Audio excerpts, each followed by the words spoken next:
आदाब।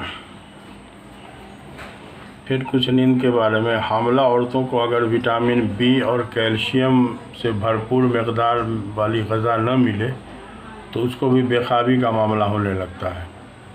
दिमागी सुकून के लिए ही खालिक कायनात ने अज़दवाजी ज़िंदगी को ज़रूरी करार दिया, मगर अक्सर शादीशुदा औरतें अपने शौहर के सूरत अंजाल का मरीज़ होने के सबब सही मानों में सेक्स का मज़ा नहीं ले पाती।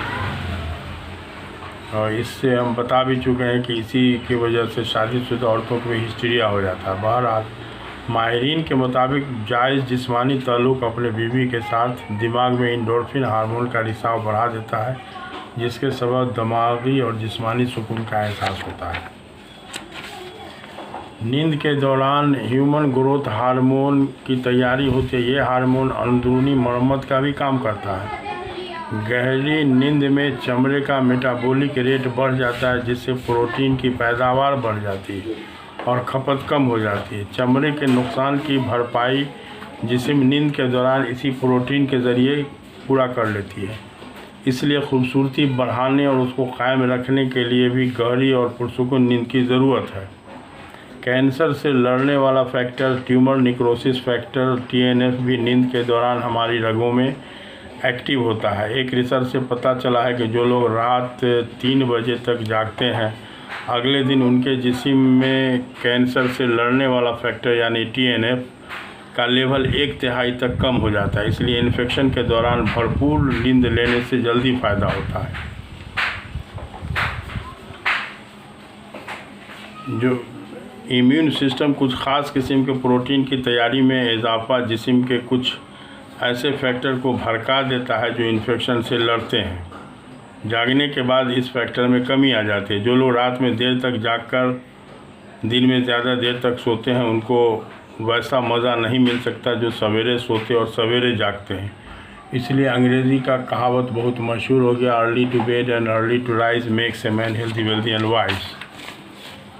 अब आ रहा कि पूरा जिस्म इंसानी जिस्म एतदाल पर कायम है।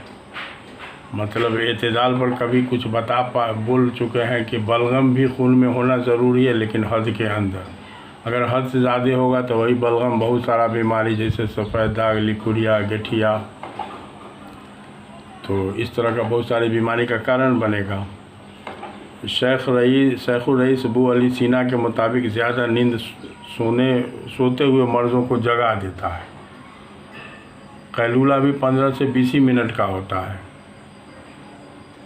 यानी कि अब एक नौजवान के लिए 7 घंटा की नींद नॉर्मल मानी जाएगी, तो अब कोई अगर 9 घंटा सोता है या 5 ही घंटा सोता है तो दोनों हालत ख़तरनाक है। ज़्यादती भी ख़तरनाक है, कमी भी ख़तरनाक है।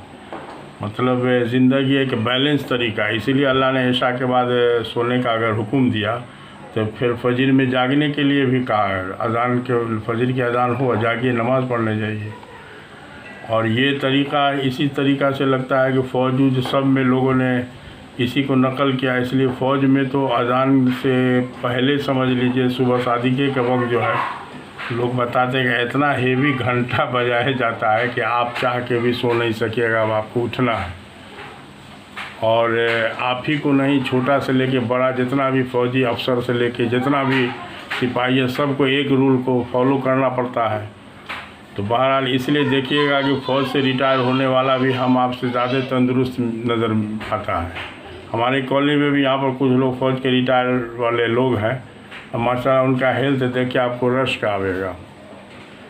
तो बहरहाल हर चीज़ का एक तरीक़ा है, हर चीज़ का एक तरीक़ा है। अब ये समझिए कि कुछ वक्त सोना मना भी है, जैसे सूरज डूबने के 1.5 घंटा पहले और बाद तक, यानी असर से इशा तक सूरज उगने के बाद देर तक सोना मुफलिसी की अलामत है। और सूरज डूबने के 1.5 घंटा पहले और बाद तक असर से इशा तक सोना मना किया गया है। हम लोग को बचपन का याद है कि असर के वक्त कभी सो जाया करते थे, स्कूल से खेल कूद के चक्कर में कभी नींद आ गई। अब जो मगरिब से पहले उठ रहे हैं तो वो जागने के बाद याद करते थे, यानी दिमाग का चिप्स जो है गड़बड़ा जाता था कि हम कौन दिन सोए थे, ये भूल जाते थे। अब याद करते थे कि कौन सा दिन हम सोए थे, सोमवार था कि मंगल था। अब इसे आप नॉर्मल सोते थे का दिन कभी नहीं भूलिएगा। तो मसला ये है कि हदीस का मफ़हूम भी है कि असर के बाद सोने वाला अगर उसका जो है वो दिमाग जो है, बड़ा अच्छा एक अरबी का लफ्ज़ इस्तेमाल हुआ है कि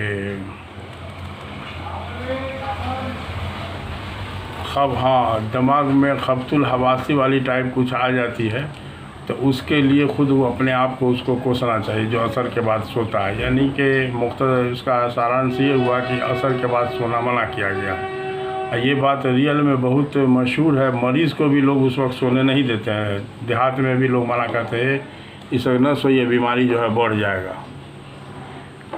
और नींद की ज़रूरत एज फैक्टर के हिसाब से है। जैसे पैदाइशी बच्चों को नींद की ज़रूरत 20 से 22 घंटा तक हो सकती है। उम्र बढ़ने के साथ साथ नींद की ज़रूरत का घंटा धीरे धीरे घटते घटते जवानी में 7 घंटा काफ़ी होता है। बुढ़ापा आते आते नींद का घंटा घटते घटते बिल्कुल ख़त्म हो जाता है। बूढ़ा लोगों को रात भर जागते हुए भी देखा जा सकता है, उनको कोई ख़ास फ़र्क नहीं पड़ता है। तो बहरहाल थोड़ा सा नींद की अहमियत को समझा जाए और नींद का घंटा पूरा न करके साउंड स्लीप का मज़ा लिया जाए। साउंड स्लीप के मज़ा के लिए फिर दोहरा दें कि हर हाल में आपको सूरज डूबने से 2 घंटा के अंदर में खाना खा लेना होगा। तो ठीक है, जय हिंद।